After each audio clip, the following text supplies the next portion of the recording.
कि रिपब्लिक हिंदुस्तान आज इस पे बात करेगा कि सुसाइड की मनोदशा क्या है।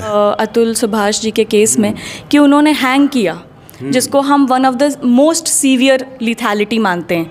एक पढ़ा लिखा व्यक्ति, सॉफ्टवेयर इंजीनियर, वो भी एआई, आर्टिफिशियल इंटेलिजेंस, ऐसे लोग सुसाइड कैसे कर लेते हैं? ना हस्बैंड ने वाइफ के बारे में समझने की कोशिश की, ना वाइफ ने हस्बैंड का पर्सपेक्टिव समझने का कोशिश किया, तो वो मिसअंडरस्टैंडिंग, माइंड रीडिंग लोग बना रहे हैं। अतुल सुभाष जो कि सॉफ्टवेयर इंजीनियर थे, अच्छी नौकरी कर रहे थे, सब कुछ लाइफ में अच्छा ही चल रहा था।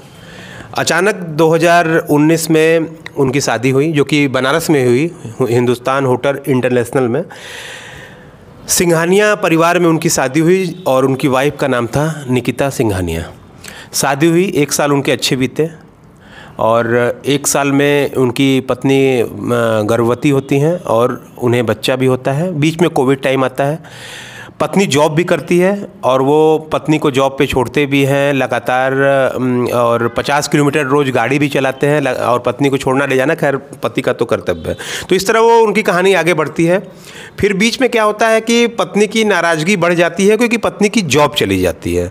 तो पत्नी ये भी कहती है कि आप कुछ काम कर रहे हैं, मैं काम नहीं करती। तो इस तरह से वो घर में बैठी रहती है।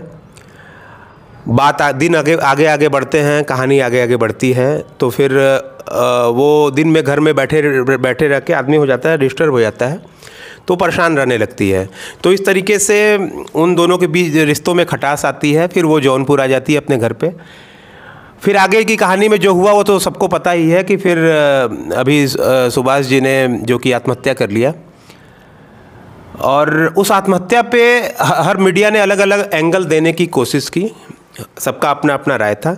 लेकिन रिपब्लिक हिंदुस्तान आज इस पे बात करेगा कि सुसाइड की मनोदशा क्या है। और हमारे साथ मानसिक रोग विशेषज्ञ डॉक्टर सौम्या श्रीवास्तव जी हैं, जिनसे हम बात करेंगे। और हम एक उसी मुद्दे पे बात करेंगे जिस मुद्दे पे बात करने की देश को आवश्यकता है, कि आखिर व्यक्ति इतना मजबूर क्यों हो जाता है, इतने अंधकार में क्यों चला जाता है जहां उसे कोई उम्मीद नज़र नहीं आती, जहां उसे कुछ नज़र नहीं आता और वो सुसाइड कर लेता है। तो पहले तो रिपब्लिक हिंदुस्तान में मैम आपका स्वागत है। धन्यवाद। तो मैम पहले ये बताइए कि सुसाइड व्यक्ति के लक्षण क्या है, कैसे पता चलता है कि व्यक्ति अब सुसाइड करने वाला है? सुसाइड यानी कि आत्महत्या, 90% सुसाइड के केसेस में हम ये देखते हैं कि अवसाद, डिप्रेशन अंडरलाइंग होता है। कोई भी व्यक्ति एक दिन में अचानक से सुसाइड करने को नहीं सोचता। तो कई ऐसे लक्षण हैं जो आप देख सकते हैं। सबसे पहले कुछ अवसाद के लक्षण आते हैं। नींद डिस्टर्ब हो जाना, व्यक्ति बार बार आपको ये एक्सप्रेस करेगा कि ज़िंदगी का कोई पर्पस नहीं है, कोई महत्व नहीं है, हम जी क्यों रहे हैं, किस तरीके से अपनी लाइफ को ख़त्म किया जा सकता है। कई बार हमने लोगों की सर्च हिस्ट्री में देखा है कि वो ढूंढते हैं कैसे हम सुसाइड कर सकते हैं। इसके अलावा सोशल आइसोलेशन, व्यक्ति अपने आप को काम से, लोगों से अलग करता जाता है, आइसोलेट होता जाता है। सो ये सारे लक्षण अवसाद से मिलते जुलते हैं। लेकिन अगर इसको हमने समय से ठीक नहीं किया तो ये उस लेवल तक पहुंच जाता है जहां व्यक्ति को ऐसा लगता है कि अब मेरा कोई पर्पस नहीं है लाइफ में और इस ज़िंदगी को ख़त्म करना ही सही है।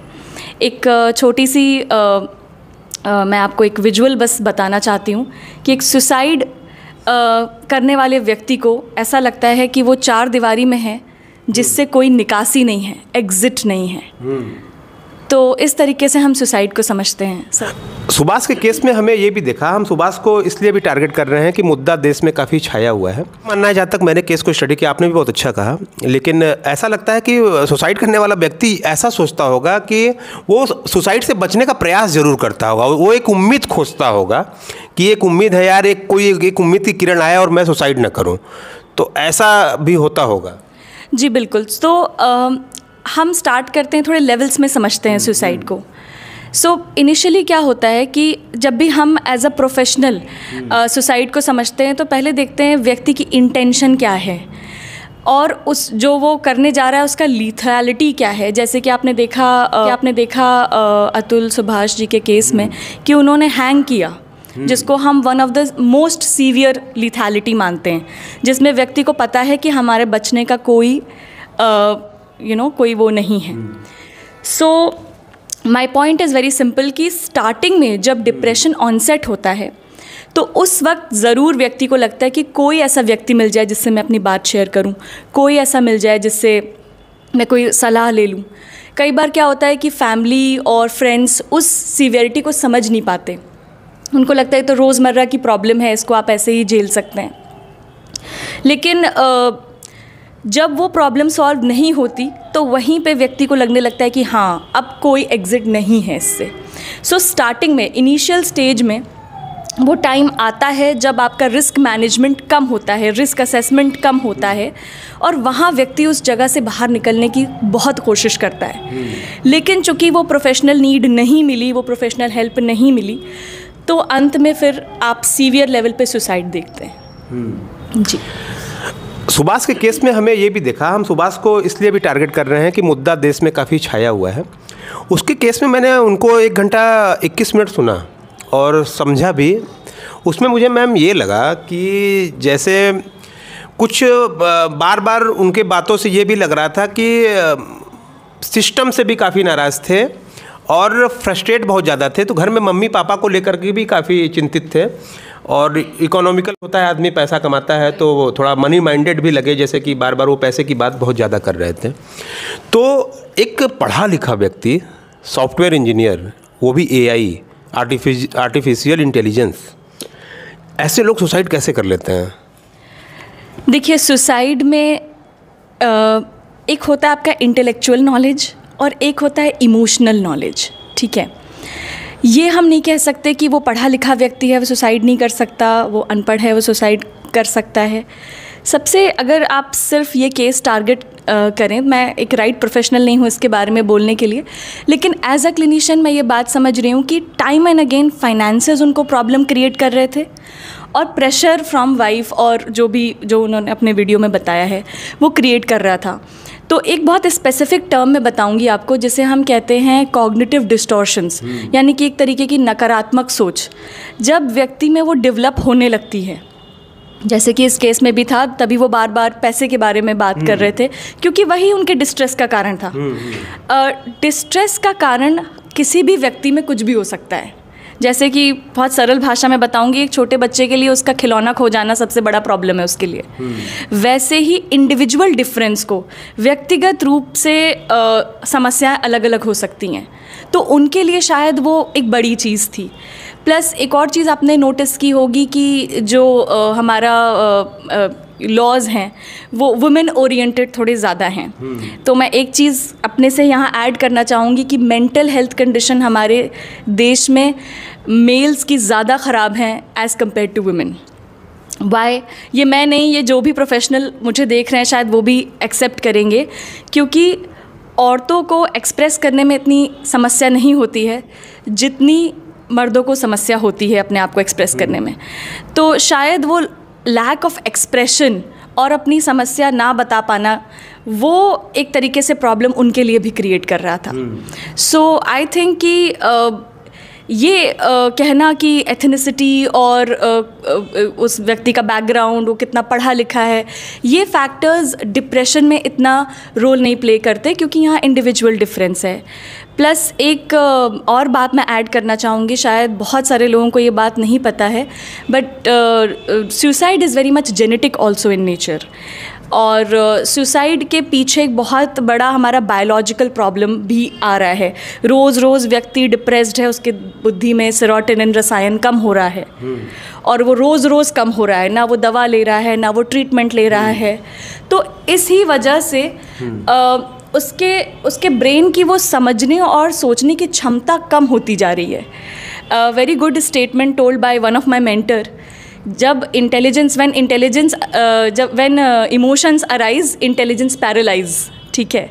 तो जब हम भावनात्मक तौर से सोचने लगते हैं तो वहाँ हमारा लॉजिक थोड़ा कम होने लगता है, और शायद यही सारी चीज़ें हैं जो हमें डिप्रेशन और लेटर ऑन सुसाइड की तरफ ले जाती हैं। गाँव में ऐसा क्यों नहीं होता? जी, गांव में भी ऐसा होता कम होता है। चूँकि मैं बनारस में प्रैक्टिस करती हूँ और मेरे पास आसपास के बहुत सारे इलाकों से लोग आते हैं। गांव में सुसाइड हमेशा सीवियर मेंटल हेल्थ प्रॉब्लम का रिज़ल्ट है। हमारे यहाँ सिर्फ डिप्रेशन एक डिसऑर्डर नहीं है, स्किज़ोफ्रेनिया हो गया, बाइपोलर डिसऑर्डर हो गया, ठीक है, सीवियर घबराहट की बीमारी हो गई। उस केस में आप देखेंगे जादू टोना, भूत प्रेत का जो एक वो चलता है ऑर्थोडॉक्सिटी, उससे भी आप कई सुसाइड देखेंगे। जस्ट दैट कि वो मीडिया में नहीं आता, वो रिपोर्ट नहीं होता। बट इसका मतलब ये नहीं कि मानसिक समस्याओं की वजह से गांव में सुसाइड नहीं होता, बिल्कुल होता है। ऑल्सो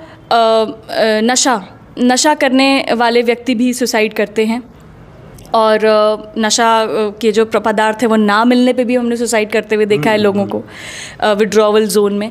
तो वो अनरिपोर्टेड है सर, मैं ये कहना चाहूँगी, लेकिन होता है बिल्कुल। अभी चूँकि इस केस में उन्होंने काफ़ी लेटर्स वगैरह लिखे और उसको प्रेजेंट किया है, इसलिए लोगों तक ये बात पहुँच रही है। लेकिन मानसिक समस्या से सुसाइड कोई नई बात नहीं है हमारे लिए। लेकिन एक और बात भी उठती है, जिस तरह से अतुल सुभाष जी को देखा जाए तो घर में पड़े रहे, वो उनकी वाइफ घर में पड़ी रही, तो ऐसा नहीं हो सकता मैम कि घर में जो उनकी वाइफ थी थोड़ी चिड़चिड़ी हो गई उनकी जॉब जाने की वजह से? तो पहले तो उन्होंने ये भी आरोप लगाया कि उन्होंने फर्जी कुछ बताए हुए थे matrimonial.com पे, तो उन्होंने कई कंपनियों में उनके CV वगैरह को भेजा तो उनका सिलेक्शन नहीं हुआ, तो उनकी वाइफ का जॉब भी नहीं मिल रहा था। और अपनी कंपनी में भी ट्राई किया था अतुल सुभाष ने, मैंने सारे उसमें पढ़े हैं, तो उसमें भी उनका जॉब उनको नहीं मिल पा रहा था। तो पत्नी क्या हुआ कि थोड़ा सा अपने सास, मतलब अपनी मम्मी से, उनकी सास, उनके सास से तो बात ज़्यादा करने लगी, तो उनके मम्मी का इंटरफेयर होने लगा निकिता सिंघानिया जी के, तो जो भी अपना बताती थी। तो ये कैसे, मतलब क्या मानसिक घुमाव? एक साल तो सब कुछ सही चला, अचानक से ऐसा कैसे हो जाता है? देखिए, ये कहना कि किसी का इन्फ्लुएंस है वो भी सही है, लेकिन दो लोग आपस में कम्युनिकेट करना भी तो बंद कर रहे हैं, जिसे हम कहते हैं माइंड रीडिंग। फलाने ने मेरे बारे में ये सोचा इसलिए वो ऐसा कर रहा है, हम कभी क्लैरिटी लेने नहीं गए। यूजुअली जब हम कपल्स के बीच में प्रॉब्लम देखते हैं तो यही देखते हैं कि वो अपने में फैमिली मेम्बर्स से बात करके कुछ समझ रहे हैं, अपना कुछ ओपिनियन क्रिएट कर चुके हैं, लेकिन वो पार्टनर से वन-ऑन-वन कम्युनिकेशन नहीं हो रही। ठीक है, तो एक ये कंपैटिबिलिटी इशू है जिसे हम मिसअंडरस्टैंडिंग बोल सकते हैं। तो हो सकता है, अब हम आज यहाँ बैठ के बस प्रेडिक्शन ही कर सकते हैं, हो सकता है कि बहुत लंबे तौर से ये कम्युनिकेशन गैप बढ़ता जा रहा हो। ना हस्बैंड ने वाइफ के बारे में समझने की कोशिश की, ना वाइफ ने हस्बैंड का पर्सपेक्टिव समझने का कोशिश किया, तो वो मिसअंडरस्टैंडिंग, माइंड रीडिंग लोग बना रहे हैं, दोनों ही अपने में क्रिएट किए जा रहे हैं। प्लस बाहर से जो इन्फ्लुएंस है या फैमिली का जो इन्फ्लुएंस है वो भी उस थिंकिंग को कॉन्क्रीट किया जा रहा है कि हाँ शायद he doesn't care about you, आपके बारे में केयर नहीं हो रही है, या आप ये स्टेप ले सकते हो या वो स्टेप ले सकते हो। सो एक और चीज़ मैं बोलना चाहूँगी कि किसी भी एक अगर मानसिक समस्या है तो वो रिलेशनशिप बहुत ही हॉरिबल हो सकता है। और कई बार, मैक्सिमम टाइम हम ये बात नहीं समझते हैं, क्योंकि शादी हमारे यहाँ एक बहुत ही कंट्रोवर्शियल इशू है जिस पे मैं ज़्यादा कमेंट नहीं करना चाहूँगी। लेकिन अगर पार्टनर कंपैटिबल नहीं है एक दूसरे से और बातचीत उतनी स्ट्रेट फॉरवर्ड नहीं है तो ज़रूर प्रॉब्लम्स कैन अराइज। और यही कारण था कि वो डिवोर्स तक बात पहुँच गई, फिर एलुमनाई की बात शुरू हो गई, फिर शायद 1 करोड़ रुपीज़ भी मांगा। सो ये सारी चीज़ उनको स्ट्रेस क्रिएट करने लगी। और इसके अंडरलाइंग एक और बात समझना ज़रूरी है, व्यक्ति को फील हो रहा है कि उसे धोखा मिला है, जिसके साथ आप शादी कर रहे हैं, आप इतने समय बिता रहे हैं उस व्यक्ति के साथ, कहीं ना कहीं उसको ऐसा महसूस होता है कि मेरे साथ धोखा भी हो रहा है। वो सिर्फ फाइनेंशियल नहीं सोचता, वो अंडरलाइंग इमोशनल ही डैमेज्ड है। तो this is what we have seen mostly, और शायद यही हम बोल सकते हैं। समस्या का समाधान व्यक्ति क्यों नहीं खोजता, सुसाइड की तरफ भी चला जाता है, तो ये बताइए कि इसे रोकने के लिए क्या किया जाए? जैसे आपने बोला ना, समाधान नहीं ढूंढता, समाधान ढूंढने की क्षमता नहीं है, ये कहना सही है। अगर क्या हो जाता है ऐसा कि क्षमता समाप्त हो जाती है? ऐसा होता है कि बहुत सारी चीज़ें आप शारीरिक तौर पे देख रहे हैं, व्यक्ति जैसे आपसे बात कर रहा है और जिस तरीके के नकारात्मक आइडियाज़ ला रहा है, लेकिन हम ये भूल जाते हैं कि उसके ब्रेन में भी बहुत सारी चीज़ें हो रही हैं। ठीक है, जैसे मैंने सेरोटोनिन का नाम बोला, वो एक ऐसा रसायन है जो बहुत रोल प्ले करता है सुसाइड में, ठीक है, जेनेटिकली भी रिस्पॉन्सिबल है। सो कई सारी चीज़ें हमारे ब्रेन लेवल पे चल रही हैं, इसीलिए जब हमारे पास कोई व्यक्ति आता है हम उसका सुसाइड असेसमेंट कर लेते हैं, तो सबसे पहले अगर हमें लगा कि वो लीथल है और कर सकता है सुसाइड, या पहले अटेम्प्ट कर चुका है, या उसके विचार वैसे हैं, हम उसे एक MD साइकेट्री डॉक्टर के पास भेजते हैं, जो कि कुछ मेडिसिन्स उनके चलाते हैं, और उसके बाद व्यक्ति बेहतर फील करता है। और साथ साथ हम थेरेपी, यानी साइकोथेरेपी जो हम विशेषज्ञ करते हैं, उसके साथ साथ व्यक्ति को हम उससे बाहर निकालने की कोशिश करते हैं। सेकेंडली, फैमिली थेरेपी भी बहुत अच्छा रोल प्ले करती है।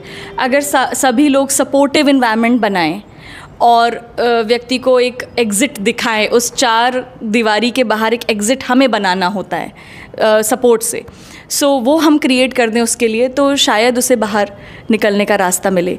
सेकेंडली, पर्सपेक्टिव की बात भी होती है। वो अभी एक ही तरीके की थिंकिंग में है, सिर्फ नेगेटिव एग्जाम्पल ही देख रहा है अपने आसपास, तो हम उसको थोड़े से पॉजिटिव एग्जाम्पल्स भी दिखाते हैं कि आप और क्या चीज़ें कर सकते हैं। सो एक और चीज़, एक छोटी सी डिटेल मैं बताना चाहूँगी। मैंने रिसेंटली एक न्यूज़ में पढ़ा था दैट उनके ब्रदर ने ये बोला कि शायद अगर इन्होंने हमसे ये बातें डिस्कस की होती तो हम उनको बेहतर हेल्प कर सकते होते। सो कई बार क्या होता है कि व्यक्ति झेप में या जो भी एम्बैरेसमेंट में बहुत सारी बातें नहीं शेयर करता है, तो वो लैक ऑफ एक्सप्रेशन भी प्रॉब्लम क्रिएट करता है। तो हमारे पास cognitive behavioural therapy, dialectic behavioural therapy, ये सारे मॉड्यूल्स हैं, और जहाँ हमें लगता है व्यक्ति थोड़ा एक्स्ट्रा पैथोलॉजिकल लेवल पे जा रहा है, वहाँ हम उसे डॉक्टर को रेफरल ज़रूर देते हैं। एक मानसिक चीज़ के बारे में बताइए आप, कि जैसे शादी के शुरुआती दिनों में सब कुछ सही चलता है, सब कुछ, ऐसा क्या फिर अचानक से ऐसा क्या हो गया उनके लाइफ में कि ऐसा क्या मतलब मेंटली हो गया कुछ, कि इस तरह की कि पहले की लड़ाइयाँ शुरू होने लगी, फिर लगातार ये सब चलने लगा, तो अचानक ये क्या परिवर्तन था? शुरू में तो शादी के मतलब ज़्यादातर लोगों में भारत में यही होता है कि शुरू में सब कुछ अच्छा ही चलता है, फिर बाद में ऐसा क्या हो जाता है? मानसिक भावना कौन सी ऐसा उत्पन्न होने लगता है? सर, जैसे आपने सेरोटोनिन का नाम लिया, तो इस तरीके से क्या होता है, ऐसा क्यों होता है? देखिए, शादी, रिश्ते खराब होने की प्रमुख वजह क्या है? मानसिक डिसऑर्डर के बाद तरीके थोड़ा समझाइएगा। जी, सो मैं शुरू करना चाहूँगी कि शादी हमारे कंट्री में 25 से 30 के बीच में यूजुअली लोग करते हैं, ठीक है। वो टाइम क्या है, वहाँ पे लोगों की एक अपनी पर्सनालिटी बन चुकी है, अपनी विचारधारा बन चुकी है। अब 2 लोग अपनी डिफरेंट विचारधाराओं के साथ आ रहे हैं, तो कई बार वो आइडिया क्लैश होता है, ईगो प्रॉब्लम्स होती हैं, कम्युनिकेशन सबसे बड़ा प्रॉब्लम है मैरिटल इश्यूज़ का। ये हमारी बात नहीं समझते, वो हमारी बात नहीं समझती, बहुत ही कॉमन स्टेटमेंट्स हैं जो हम सुनते हैं अपने क्लिनिक में। सो कम्युनिकेशन टॉप प्रॉब्लम है जो कि एक मैरिटल रिलेशन में हो सकती है। मुझे ऐसा लगता है कि स्ट्रेट ट्रांजैक्शन, यानी 1-to-1 कॉन्वर्सेशन कपल के बीच में होना चाहिए। जब उसमें फैमिली, फ्रेंड्स और दूसरे लोग ऐड होने लगते हैं, तो वो कभी कभी कॉम्प्लिकेट होने लगता है। अब रोज़ वो लड़ाइयाँ चलती जा रही हैं, उसके साथ एडिशनल स्ट्रेस भी है, जॉब लॉस हो गया, या कोई बीमारी हो गई, या उसमें बीच में चाइल्ड आ गया, चाइल्ड की केयर नहीं कर पा रहे हैं, तो मल्टीपल फैक्टर्स जुड़ करके व्यक्ति को स्ट्रेस देने लगते हैं। फिर वो एवरीडे स्ट्रेस से अगर हम कुछ डेली लाइफ एक्टिविटीज़ नहीं कर रहे हैं, जैसे योगा या दोस्तों से बात करना, या आइसोलेट किए जा रहे हैं, तो वो धीरे धीरे मानसिक तनाव और प्रॉपर मानसिक बीमारी की तरह बन जाती है। तो टॉप, अगर आप मुझसे एक लाइन की बात पूछेंगे तो मुझे लगता है कम्युनिकेशन कपल्स के बीच का सबसे बड़ा प्रॉब्लम है। एक व्यक्ति जो मरने जा रहा है, 1 घंटे 21 मिनट वीडियो बनाता है, बड़ी बात है, 23 पन्ने का सुसाइड नोट लिखता है, तो इतना कुछ करने के बाद मरने की भावना, ये क्या दिमाग में चल रहा होगा? देखिए, ऐसे तो हमारे पास बहुत सारी थ्योरी है इसको एक्सप्लेन करने के लिए, लेकिन ये बहुत इम्पोर्टेंट क्वेश्चन है। I understand that. आप देखिए कि उसके दिमाग में गुस्सा है, ठीक है, और शायद 2-3 बातों में उन्होंने बोला है कि उनसे बोला भी गया कि तुम भी सुसाइड कर लो, इस तरीके से लोगों ने हंसते हुए हंस के आराम से बोल दिया गया है। तो वो व्यक्ति, अब उसको कोई निकासी नहीं दिख रही, तो अब क्या है कि वो फाइनल स्टेज पे है कि मैं ये काम कर रहा हूँ और इसके साथ साथ मैं ये सारी एक्सपोजर दे के जाऊँगा सोसाइटी में कि क्यों मैं ये कर रहा हूँ। तो जाहिर सी बात है, कोई भी व्यक्ति अपनी जान देने जा रहा है, सो उससे पहले उसके दिमाग में ये साइकोलॉजी ज़रूर चल रही है कि मेरे साथ क्या बुरा हुआ, एटलीस्ट लोगों को पता होना चाहिए, क्योंकि उसको कितने लेवल्स पे कितनी जगह चुप किया गया होगा कि अभी तुम रहने दो, मत बताओ, या ये एविडेंस ये नहीं प्रूव कर रहा है। ठीक है, तो वो फ्रस्ट्रेशन है जो है। सुसाइड में कैसे पता चलता है कि अब ये व्यक्ति जो है मामला अब जो है जैसे नहीं होता है पानी सर से ऊपर जा चुका है, कैसे पहचान करती हैं आप लोग? हमारे कुछ रिस्क फैक्टर्स हैं जिनको हम ध्यान रखते हैं। जैसे व्यक्ति किसी भी थेरेपी पे रिस्पॉन्ड नहीं कर रहा है, अब बार बार मरने की बात ही उसके दिमाग में आ रही है और कोई भी अल्टरनेटिव उसको समझ में नहीं आ रहा है। दूसरी चीज़ सोशल आइसोलेशन, जो हमने बताया था कि लोगों से कटने लगना, बात ना करना और काम में मन ना लगना, अक्सर बस उदासीनता में ही रहना, ये कुछ फैक्टर्स हैं जो कि रिस्क फैक्टर्स हैं। प्लस कुछ और भी चीज़ें हैं, जैसे कई बार व्यक्ति सुसाइड का एक प्लान लेके आता है और वो एक्सप्रेस भी करता है कि मैडम इस तरीके से आसान रहेगा।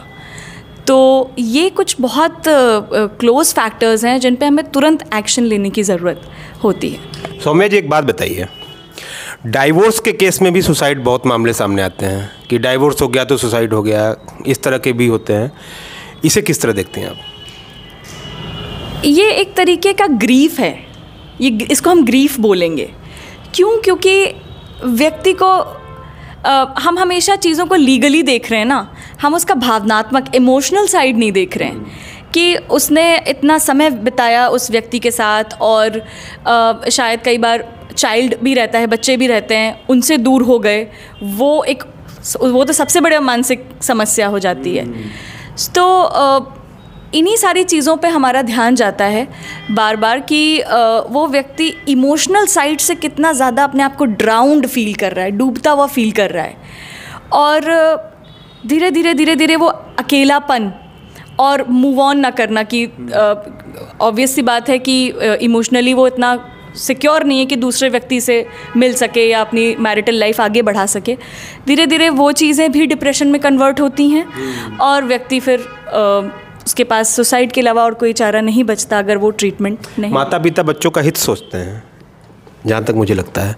तो कोटा की एक लड़की लिखती है मरने से पहले कि सॉरी मम्मी पापा, मैं इंजीनियर नहीं बन पाऊँगी, मुझसे ये हो नहीं सका, मुझे माफ़ करना। क्या कहेंगी? इस तरह के भी सुसाइड के मामले सामने आए हैं।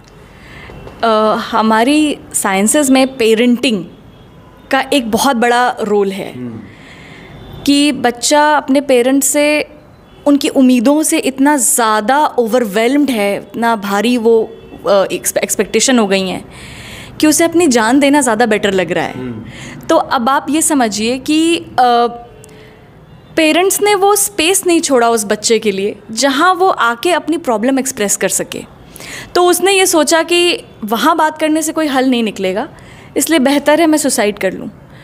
तो इस तरीके की मानसिकता बच्चों के दिमाग में चल रही है, चूँकि वो नादान है, बहुत एक्सपोजर नहीं है उनको, तो वो भी एग्जैक्टली उस एरिया से बाहर नहीं देख पाते हैं।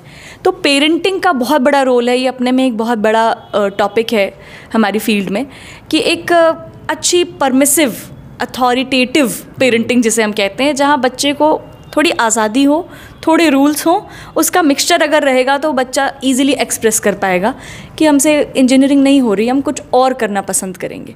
कई बार पेरेंट्स के अपनी कुछ आकांक्षाएं होती हैं जो वो चाहते हैं कि बच्चे उसे पूरा करें, तो वहाँ भी बचपन से एक प्रेशर है जो धीरे धीरे, और कई बार बहुत सारी चीज़ें होती हैं, बच्चों का इंटेलिजेंस, एप्टीट्यूड नहीं साथ दे रहा है, नहीं परफॉर्म कर पा रहे हैं, कोशिश पूरी कर रहे हैं, लेकिन बार बार कभी कभी ब्लेम हो जाता है बच्चों पे कि तुम मेहनत नहीं कर रहे हो। सो ये बहुत सारे इसमें फैक्टर्स हैं जो कि रोल प्ले करते हैं। एक मेरा दोस्त था, ज़्यादा समय नहीं लूँगा आपका, लेकिन मेरा एक दोस्त था, उसकी बात ना हो तो थोड़ा वो होता है, नाम उसका नहीं लिया जा सकता, लेकिन 50 रुपये के लिए घर से उसने सिर्फ 50 रुपये मांगे, घर वालों ने 50 रुपये देने से इनकार कर दिया। रूम में जाता है और वही जो आपने बताया सबसे आसान तरीका लोगों को यही लगता है कि पंखे से लटक के, उसने भी वही किया, 50 रुपये के लिए आत्महत्या। क्या चल रहा था उसके दिमाग में? एक टेक्निकल टर्म में मैं बोलूँगी, कोई भी प्रॉब्लम प्रेसिपिटेट होती है, प्रेसिपिटेटिंग फैक्टर जिसे हम बोलते हैं। 50 रुपये वाला इवेंट प्रेसिपिटेट कर दिया, उसको ट्रिगर कर दिया उस इवेंट ने। पहले से वो व्यक्ति रोज़ रोज़ वो स्ट्रगल झेल रहा है, अवसाद में है, डिप्रेशन में है, स्ट्रेस देख रहा है, रोज़ रोज़ सोच रहा है। बस एक ऐसा ब्रेकिंग पॉइंट हो गया, ऐसा ट्रिगर पॉइंट हो गया, वही 50, हम अगर देखेंगे तो हमें लगेगा बस 50 रुपये के लिए सुसाइड कर लिया, लेकिन पीछे वो कितनी सारी मानसिक समस्या से गुजर रहा है हमें नहीं पता। तो वो ट्रिगर पॉइंट ने उसको सुसाइड तक पहुंचा दिया। दूसरी चीज़, एक इम्पल्स सुसाइड होता है, जहाँ व्यक्ति कई बार बहुत सोचता नहीं और इम्पल्स में आके ऐसी चीज़ कर लेता है। करना चाहता है वो NSSI, non suicidal self injury, खुद को चोट पहुंचाना, जिसे हम सेल्फ हार्म कहते हैं।